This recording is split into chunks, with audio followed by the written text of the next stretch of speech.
Assalamualaikum warahmatullahi wabarakatuh. Selamat siang teman-teman semua. Yang saya hormati Bapak Ishak Suryo Nugroho MSI selaku dosen pengampu mata kuliah Ilmu Kalam. Perkenalkan, nama saya Risa Ayu Rizky Ananti.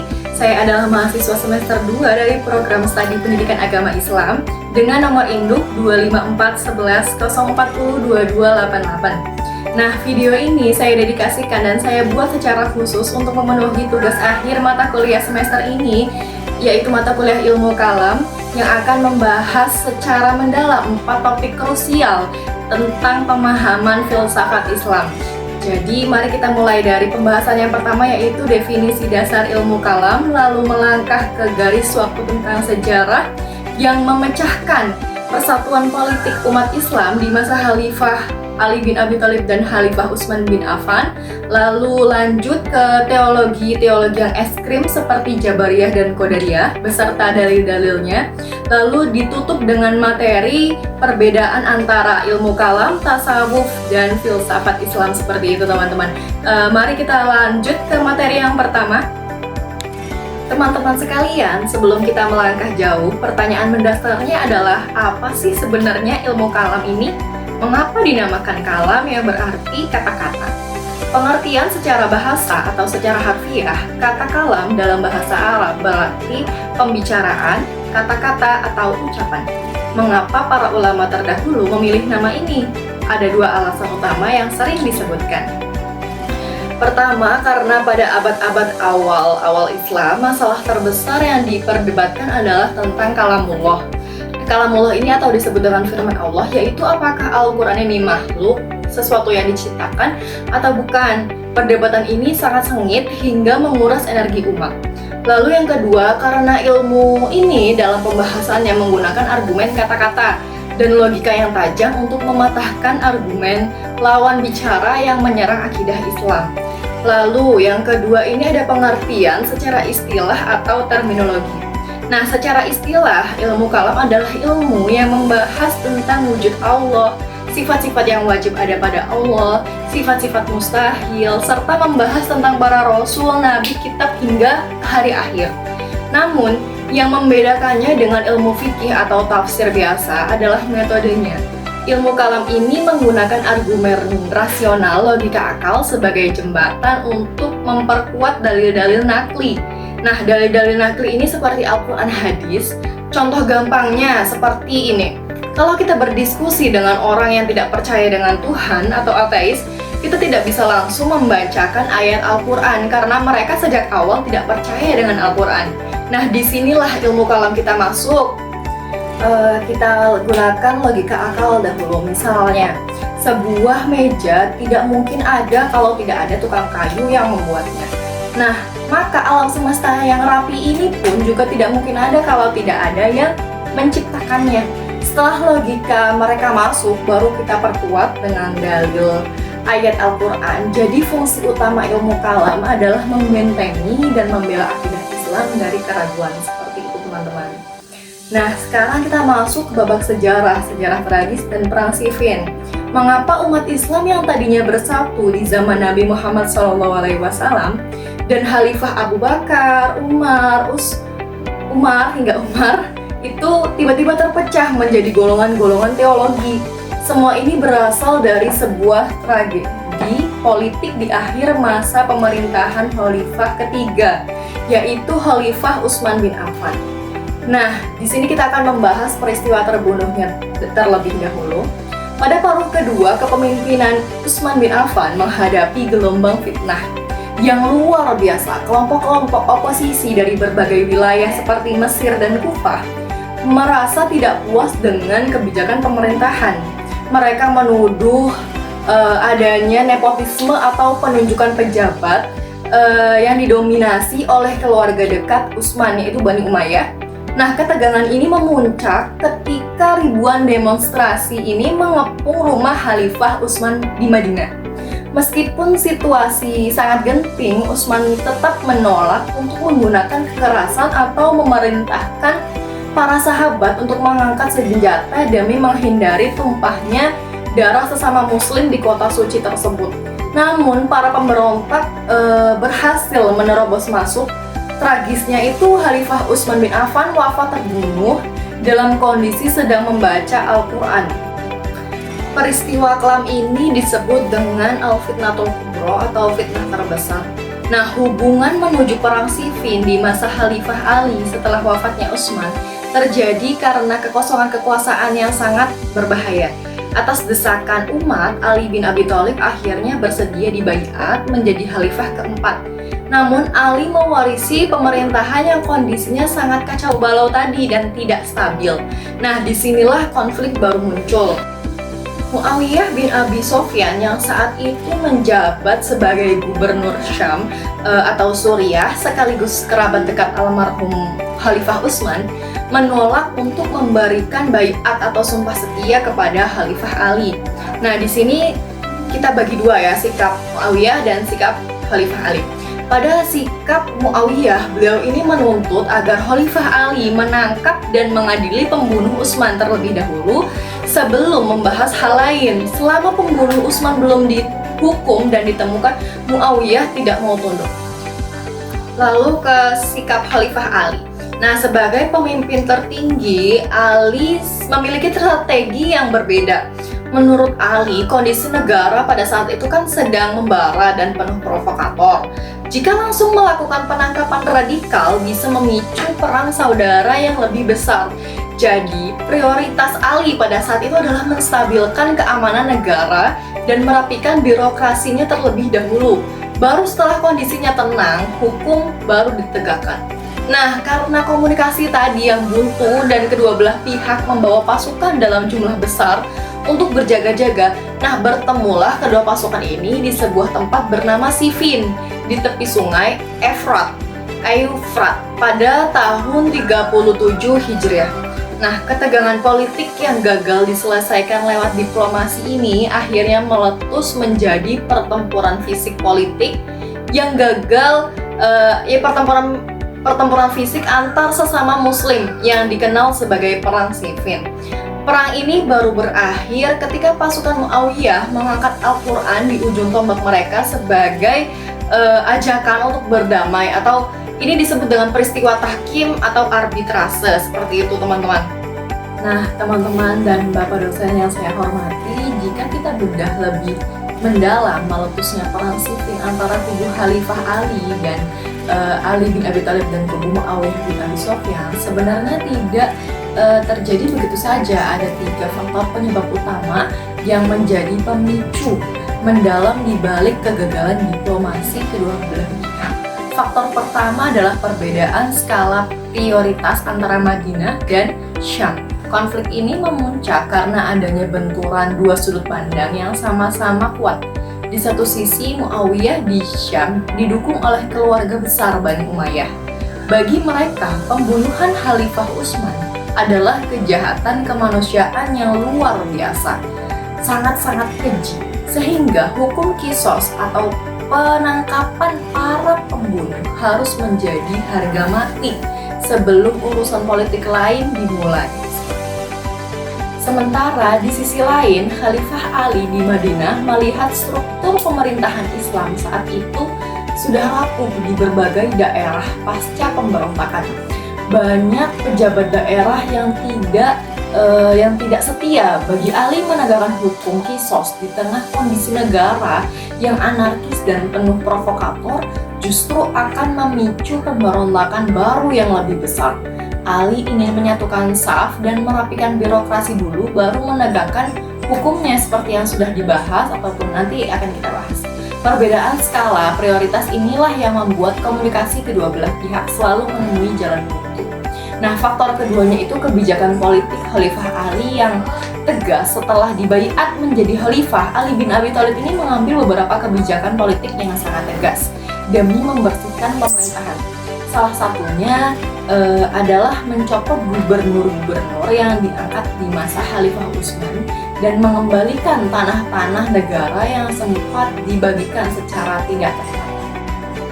Nah, kebijakan ini memicu resistensi atau penolakan dari beberapa tokoh politik lama yang merasa posisi dan kenyamanannya itu terancam, termasuk Muawiyah yang sudah sangat kuat pengaruhnya di wilayah Syam itu sangat kuat selama bertahun-tahun.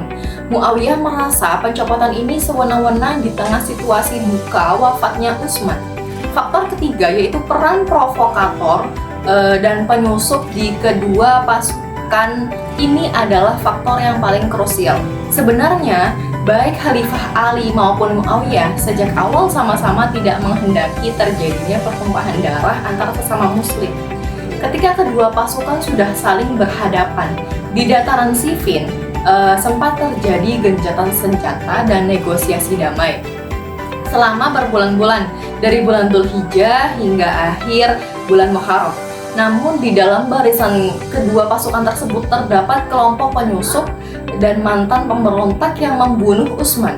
Kelompok sabotase ini sangat takut jika Ali dan Muawiyah berdamai, karena jika damai terwujud, mereka pasti akan ditangkap dan dihukum mati.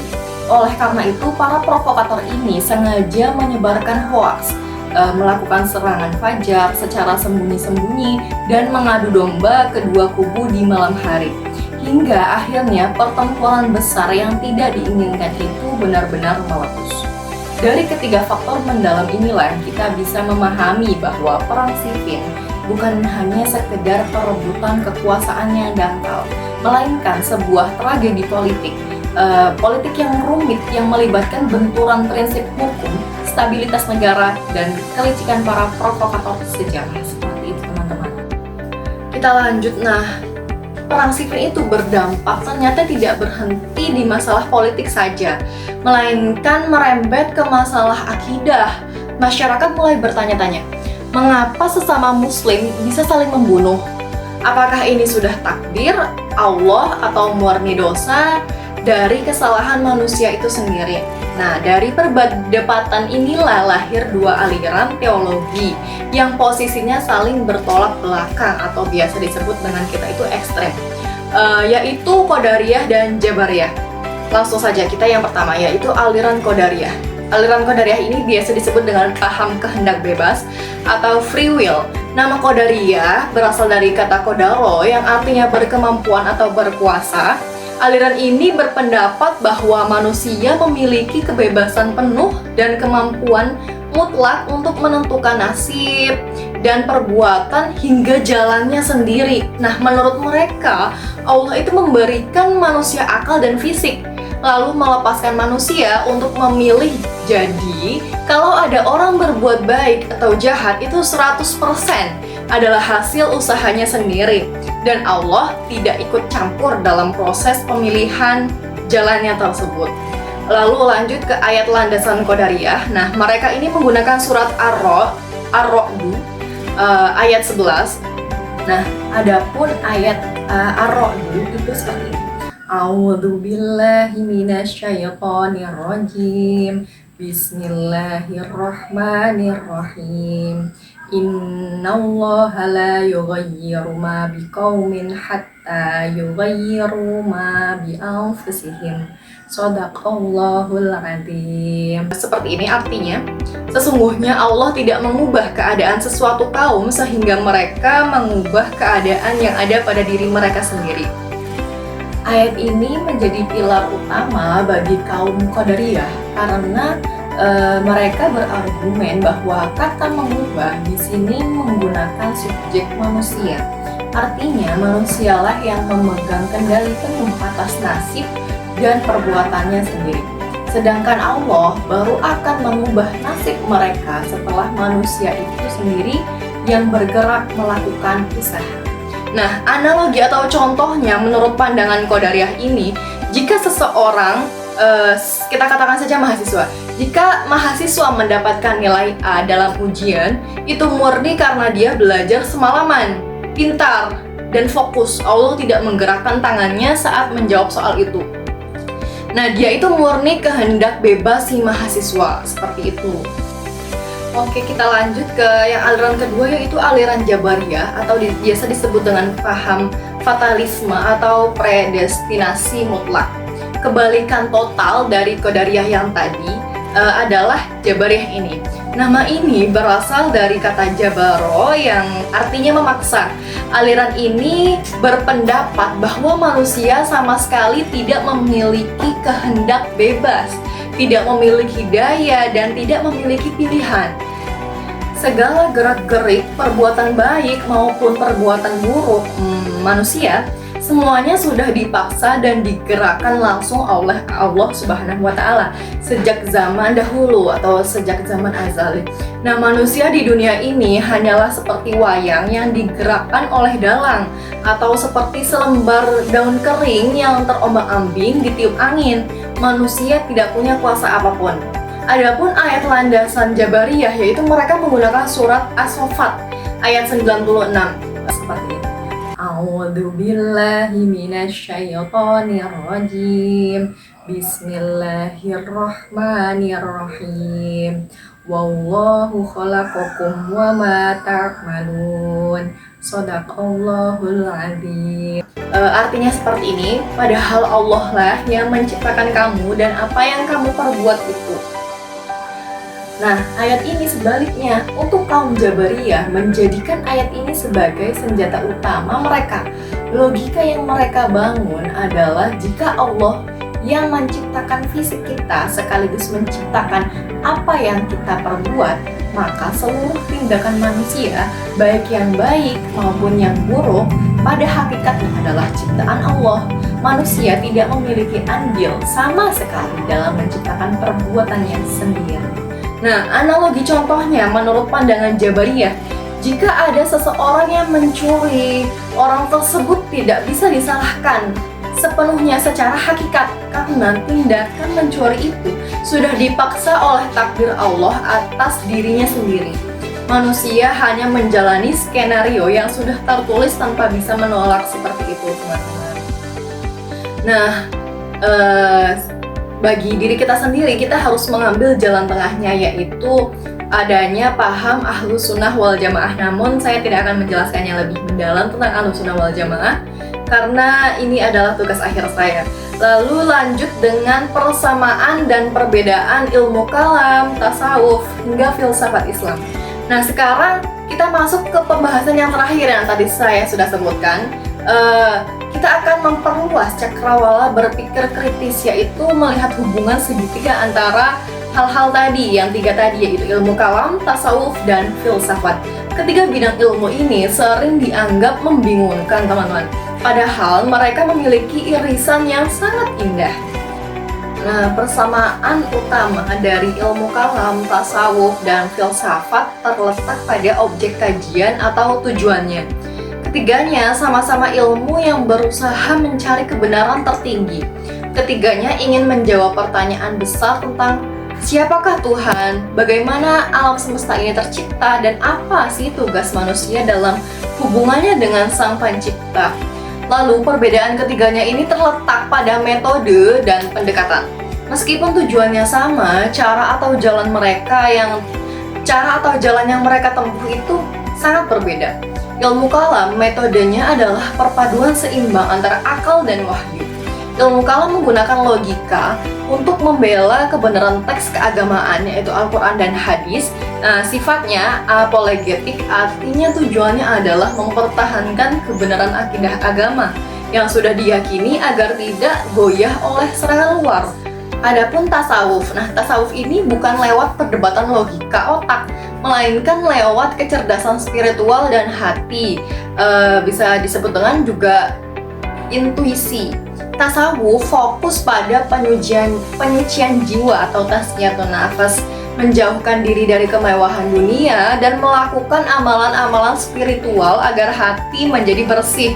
Nah, tujuannya adalah merasakan langsung kehadirat Allah dalam hidup dan mencapai kedekatan yang intim dengannya. Nah, filsafat ini metodenya adalah menggunakan akal murni secara bebas, mendalam, universal, dan radikal. Filsafat tidak terikat oleh dogma atau dinding teks agama terlebih dahulu dalam proses berpikirnya. Filsafat mempertanyakan segala sesuatu dari akarnya secara logis. Singkatnya itu, ilmu kalam itu berpikir menggunakan logika untuk membela iman. Nah, tasawuf itu merasakan menggunakan hati untuk mendekati Tuhan. Sedangkan filsafat itu mempertanyakan menggunakan akal murni untuk mencari hakikat kebenaran. Karena di sini filsafat Islam, jadi kita menggunakan akal murni yang Islamik untuk mencari kebenaran hakiki keislamian. Nah, teman-teman dan Bapak dosen yang saya hormati, dari seluruh rangkaian pembahasan kita hari ini, kita dapat menarik benang merah yang sangat penting, yaitu pemikiran dalam Islam tidak lahir di ruang hampa.